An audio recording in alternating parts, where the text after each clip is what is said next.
How is Redmond doing these days? He's great. Is he? Yeah, he's really great. He's gone through some problems, but he's doing all right? Yeah, he's fine. Yeah, he's really, really good. Thank you. He inherited one of the most famous last names in Hollywood, but fame couldn't shield him from a downward spiral few saw coming. As the only child of Farrah Fawcett and Ryan O'Neal, Redmond O'Neal was born into privilege, beauty, and flashing cameras. Yet behind the red carpets and legendary legacy lay years of addiction, legal trouble, and inner turmoil that stunned the public. In 2026, his life tells a far darker story than anyone ever imagined. We all know Redmond James Fawcett O'Neal was the only child of actress Farrah Fawcett and actor Ryan O'Neal, two stars whose fame had already been cemented long before his arrival. From the moment he was born, Redmond carried a name that opened doors, sparked curiosity, and drew relentless media attention. His mother had become a global phenomenon in the 1970s through her role in Charlie's Angels. With her signature feathered blonde hair and radiant screen presence, Farrah was more than just a television actress. She was a cultural icon. Her image adorned posters, magazine covers, and bedroom walls around the world, symbolizing a specific era of American pop culture. Meanwhile, his father had already earned critical acclaim for his emotionally charged performances in films such as Love Story, a movie that became one of the most beloved romantic dramas of its time. Ryan's career placed him among Hollywood's leading men, and his personal life frequently made headlines just as much as his film work. Growing up in Los Angeles, Redmond was immersed in an environment few children could truly comprehend. Film sets, studio lots, premieres, and industry gatherings were part of the backdrop of his childhood. He observed firsthand the mechanics of stardom, the flashing cameras, the constant scrutiny, the way public image could both elevate and consume a person. Yet despite being surrounded by opportunity, Redmond's early years did not unfold like the typical narrative of a celebrity child groomed for immediate fame. Unlike many children of actors who are ushered into commercials or film roles before they reach their teens, Redmond did not experience a major acting launch in childhood. His parents, whose own relationship was famously turbulent, appeared to keep him somewhat shielded from aggressively pursuing stardom at a young age. Still, Hollywood culture shaped his worldview. Conversations about scripts, directors, and box office numbers were normal dinner table topics. Fame was not an abstract concept. It was a daily reality. At the same time, growing up as the son of two intensely scrutinized public figures meant that privacy was scarce. Paparazzi interest and tabloid speculation followed the family, especially given Farrah and Ryan's on-again, off-again relationship, which remained a fixture of entertainment media for decades. Even in childhood, Redmond's identity was inseparable from the legend of his parents. During the 1990s, as he moved from childhood into his teenage years, Redmond James Fawcett O'Neal began exploring the entertainment industry in a far more understated way than many expected. Born to two major Hollywood figures, there was quiet curiosity about whether he would follow directly in the dramatic footsteps of his father or pursue the kind of on-screen visibility that had made his mother a household name. Instead, his earliest professional credits revealed a different path, one that leaned away from red carpets and toward quieter studio work. One of his most notable early projects was providing voice work for the animated sequel The Brave Little Toaster Goes to Mars. Released in 1998 as a follow-up to the beloved 1987 original, the film featured a mix of seasoned voice actors and young performers. Redmond's involvement marked his official entry into professional credits within the industry. Unlike blockbuster live-action films or network television series, animated projects often required performers to work in recording booths rather than on physical sets. It was a form of acting that demanded vocal expression, timing, and emotional delivery without the benefit of facial expression or physical presence on screen. For someone raised amid cameras and constant public scrutiny, voice acting offered a certain level of privacy. It allowed Redmond to participate in filmmaking without being thrust directly into the visible glare that had defined his parents' careers. While his role in the sequel was not widely publicized or commercially groundbreaking, it demonstrated that he had at least begun to test his own creative identity within the same industry that had shaped his family's legacy. Yet these early efforts remained modest. There were no major studio launches, no aggressive publicity campaigns positioning him as the next generation of Hollywood royalty. Unlike his father, Ryan O'Neal, who had become a romantic leading man in prominent films, or his mother, Farrah Fawcett, whose role in Charlie's Angels turned her into a cultural phenomenon, Redmond's early resume suggested a more restrained ambition, or perhaps a more cautious approach, shaped by witnessing the volatility of fame firsthand. Industry observers noted that children of major stars often face enormous pressure to either match or exceed their parents' success. In Redmond's case, the absence of an immediate high-profile acting trajectory seemed to reflect either personal preference or family dynamics that did not push him aggressively into the spotlight. His early career attempts showed participation, but not momentum. They hinted at interest, but not a definitive breakthrough. As Redmond James Fawcett O'Neal entered early adulthood in the early 2000s, his ambitions appeared to shift away from performing and toward the technical side of filmmaking. Having spent much of his childhood observing studio life, he reportedly developed an interest in production work, particularly sound editing. Unlike actors who chase visibility, sound professionals operate in controlled environments, shaping dialogue, ambient noise, and music into a cohesive emotional experience. It is meticulous, often invisible work, but it remains essential to the storytelling process. For someone raised in the glare of celebrity, the technical branch of filmmaking may have offered both creative fulfillment and a degree of anonymity. His father, Ryan O'Neal, had built a career in front of the camera, becoming known for emotionally charged performances. His mother, Farrah Fawcett, had lived through the extraordinary highs and pressures that followed her global breakthrough on Charlie's Angels. Redmond's interest in sound editing suggested a conscious move toward a craft that valued precision over publicity. Sound departments demand discipline and consistency, long hours in editing bays, collaboration with directors, and technical expertise that evolves with rapidly changing equipment and software. In theory, this path could have allowed Redmond to remain connected to the industry without inheriting the relentless scrutiny that came with his last name. It also would have positioned him within a sustainable, skill-based career structure, one less dependent on casting calls or public image.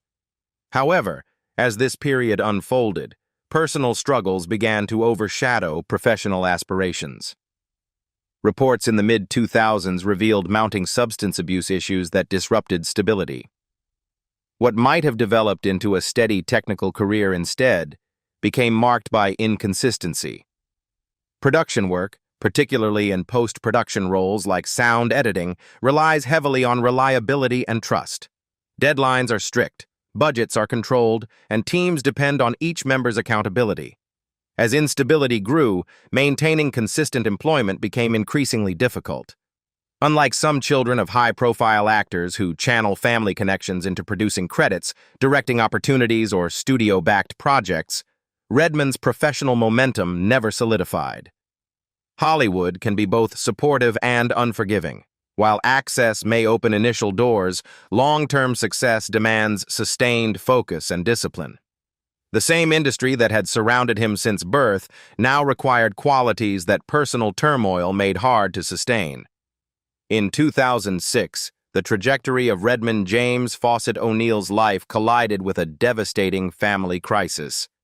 His mother, Farrah Fawcett, was diagnosed with anal cancer, a revelation that stunned fans around the world. Known for her strength and poise, Farrah chose to confront the illness publicly, documenting portions of her battle and seeking aggressive treatment, including care overseas. Her fight became not only a medical struggle, but a deeply personal campaign marked by resilience and vulnerability. At the same time, Redmond was already entangled in his own escalating battle with addiction. Substance abuse issues that had surfaced in earlier years were no longer private concerns. they began to manifest in arrests and legal consequences. While Farrah underwent chemotherapy and experimental treatments, her son's instability intensified. The parallel crises created a heartbreaking dynamic, a mother fighting for her life under global scrutiny, and a son fighting personal demons that increasingly pulled him into the criminal justice system. Farrah's illness drew renewed media attention to the family, including to Redmond's struggles. The public watched as she appeared frail yet determined, supported by longtime partner Redmond O'Neal, who stood beside her during much of her treatment.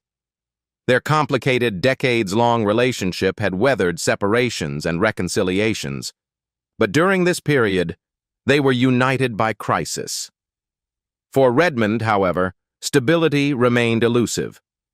By 2008 and into 2009, his legal troubles escalated, including arrests on drug-related charges and probation violations. Court appearances and incarceration replaced the possibility of being consistently present during his mother's final months. As Farrah's condition worsened, the emotional weight of the situation deepened. The world saw a beloved actress confronting mortality with courage, while behind the scenes, her only child was struggling to remain free. When Farrah Fawcett passed away on June 25, 2009, her death marked the end of an era in Hollywood. Tributes poured in from colleagues and fans who remembered her not only as a pop culture icon from Charlie's Angels, but as a woman who had shown remarkable dignity in illness. For Redmond, the loss was profoundly personal and painfully complicated by circumstance. At the time of her death, he was incarcerated on drug-related charges. Authorities granted him a temporary supervised release to attend her funeral. The image of Redmond serving as a pallbearer while still technically in custody became one of the most haunting symbols of that period. Dressed formally, yet escorted under guard, he carried his mother's casket in a moment that starkly illustrated the collision between Hollywood legacy and personal downfall. After the death of Farrah Fawcett in 2009, the fragile stability Redmond James Fawcett O'Neal had struggled to maintain appeared to unravel further. The loss of his mother, widely regarded as his strongest emotional anchor, left a void that coincided with already deep-rooted addiction issues. In the years that followed, the headlines surrounding Redmond shifted decisively away from Hollywood lineage and toward repeated encounters with the criminal justice system. Throughout the early and mid-2000s, he cycled through arrests, probation violations, and court-mandated rehabilitation programs. Drug possession charges and related infractions became recurring themes. Judges frequently ordered treatment and supervision in attempts to address underlying substance abuse and mental health concerns. There were brief periods where rehabilitation efforts suggested the possibility of improvement, but consistency proved elusive. Each setback compounded the next, creating a pattern of instability that contrasted sharply with the opportunities once available to him. Public attention occasionally returned to his family name, particularly that of his father, Redmond O'Neal, whose own complicated history sometimes resurfaced in media coverage. Yet by this stage, Redmond's legal record stood independently. The narrative was no longer simply about the son of famous actors struggling privately. It had become a documented series of legal consequences playing out in open court. The most dramatic turning point came in 2018. In May and June of that year, Redmond was arrested in Los Angeles following a series of violent incidents. Authorities alleged that he had committed multiple crimes over several days, including robbery and several unprovoked stabbings in different parts of the city. The allegations were severe and alarming, marking a sharp escalation from prior drug-related offenses. Prosecutors charged him with serious felonies, including attempted murder, along with assault and criminal threats. The charges stunned many observers who had followed his earlier struggles. The quiet behind-the-scenes aspirations he once held, such as voice work in animated projects and interest in technical production, felt distant and almost unrecognizable compared to the gravity of the accusations. Instead of battling for a foothold in film or sound editing studios, he was now confronting the possibility of lengthy incarceration and complex legal proceedings. In subsequent court developments, questions about his mental health became central to the case. Reports indicated that evaluations were conducted to determine competency and treatment needs. The legal process shifted focus toward psychiatric assessment as well as criminal accountability, underscoring the severity and complexity of the situation. In 2019, the legal proceedings against Redmond James Fawcett O'Neal took a decisive turn. After months of evaluations connected to the serious felony charges filed in 2018, a court determined that he was mentally incompetent to stand trial. This ruling meant that he was not considered capable of understanding the proceedings against him or assisting in his own defense in a rational manner, an assessment that fundamentally shifted the trajectory of the case. Court records and psychiatric evaluations presented during hearings revealed a complex and severe mental health profile. Diagnoses cited in proceedings included schizophrenia, bipolar disorder, and antisocial personality disorder. These findings reframed much of the previous decade's turmoil through a clinical lens. What had publicly appeared as repeated criminal instability was now being examined in the context of serious psychiatric illness layered atop long-standing substance abuse issues. Because of the incompetency ruling, the criminal case could not proceed in the standard way. Rather than moving directly toward trial and potential sentencing within the traditional prison system, Redmond was committed to a state psychiatric hospital for treatment. The objective was not immediate punishment, but stabilization and care, with the possibility of reevaluation should competency ever be restored. This development marked a profound turning point. A decade earlier, Redmond had still been loosely connected to the entertainment world through minor voice work and aspirations in production. He was the son of Farrah Fawcett, the iconic star of Charlie's Angels, and Ryan O'Neal, a film actor whose career spanned decades. His life had once unfolded in the orbit of Hollywood studios and red carpets. Now, it was defined by psychiatric assessments, structured treatment plans, and court-ordered confinement within a medical institution. Commitment to a state hospital is not a short-term arrangement.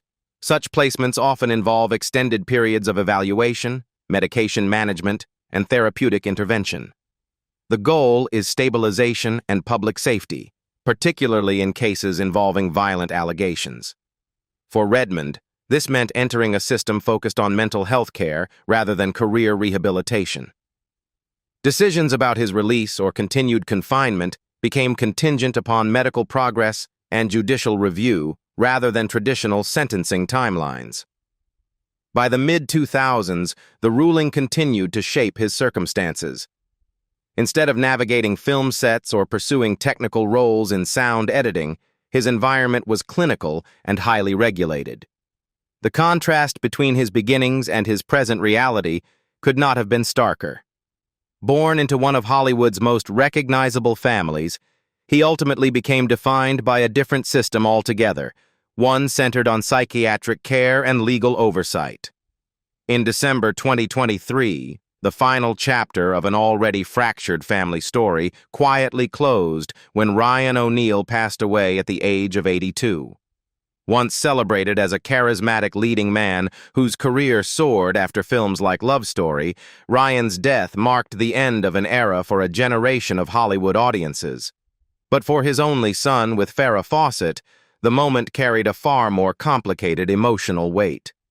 By the time of Ryan's passing, Redmond James Fawcett O'Neal was no longer part of public Hollywood life. Following the 2019 ruling that declared him mentally incompetent to stand trial, he had been committed to a state psychiatric hospital for long-term treatment. His institutional status, combined with years of legal turmoil and reported mental health struggles, had left him largely isolated from both the entertainment industry and much of his extended family network. The relationship between Ryan and Redmond had long been described as strained. Public records and interviews over the years suggested a history marked by volatility, misunderstandings, and the pressures of addiction and illness. Ryan himself had a complex personal life, including well-documented family conflicts that occasionally surfaced in media coverage. While father and son reportedly shared moments of attempted reconciliation, stability proved difficult to sustain. By 2023, long-standing tensions remained unresolved. When Ryan died, reports indicated that Redmond was estranged and unable to participate in family matters in a conventional way due to his confinement and medical circumstances. Unlike the public mourning that followed Farrah Fawcett's death in 2009, when Redmond was temporarily released from custody to attend her funeral, there were no widely publicized images of him present at memorial events in 2023. Instead, the distance between father and son at the end underscored how profoundly Redmond's life had diverged from the public narrative of Hollywood's success. The symbolism was striking. His parents had once been among the most recognizable faces in American entertainment. Farrah's cultural impact from Charlie's Angels and Ryan's status as a romantic film star secured them lasting places in pop culture history. Their careers, though imperfect and sometimes turbulent, resulted in enduring fame and professional achievement. As of 2026, Redmond James Fawcett O'Neal has no active involvement in film, television, or production. There are no upcoming credits attached to his name, no announced collaborations, and no visible return to the entertainment industry that once surrounded him from birth. His professional resume remains limited to minor voice work, most notably his participation in The Brave Little Toaster Goes to Mars, along with reported early interests in technical production roles such as sound editing. Those efforts, however, never developed into sustained or recognizable creative output. The contrast between his beginnings and his present status is stark. As the only child of Farrah Fawcett and Ryan O'Neal, Redmond was born into one of Hollywood's most high-profile legacies. His mother's cultural impact through Charlie's Angels and his father's long film career ensured that his surname carried both recognition and expectation. For many children of major stars, such lineage can translate into producing deals, acting opportunities, or behind-the-scenes careers supported by industry connections. In Redmond's case, that anticipated trajectory never fully materialized. By the mid-2000s, his life remained shaped not by auditions or studio meetings, but by the consequences of prolonged addiction struggles and serious mental health diagnoses. Following his 2019 incompetency ruling and commitment to a state psychiatric hospital, his circumstances shifted permanently away from professional ambition. Any evaluation of his career status must acknowledge that his daily reality is governed by medical oversight and legal parameters rather than creative development. The compounded impact of addiction, schizophrenia, bipolar disorder, and related psychiatric challenges altered the arc of his adulthood in ways that professional opportunity alone could not counterbalance. While he once had exposure to film sets, studio environments, and industry networks, sustained participation requires stability, reliability, and long-term focus, qualities that proved difficult to maintain amid escalating crises. Family strain also played a role. The deaths of both parents left unresolved tensions and eliminated two central figures who had once defined his public identity. Without a stable personal foundation, the advantages of Hollywood lineage offered little protection against deeper personal struggles. What do you think about Farrah Fawcett's son? Leave us your comments in the section below. We hope you have found this helpful video. Don't forget to leave a like, share, and subscribe to the channel if you like it. Thank you for watching this, and see you in the next videos. Goodbye.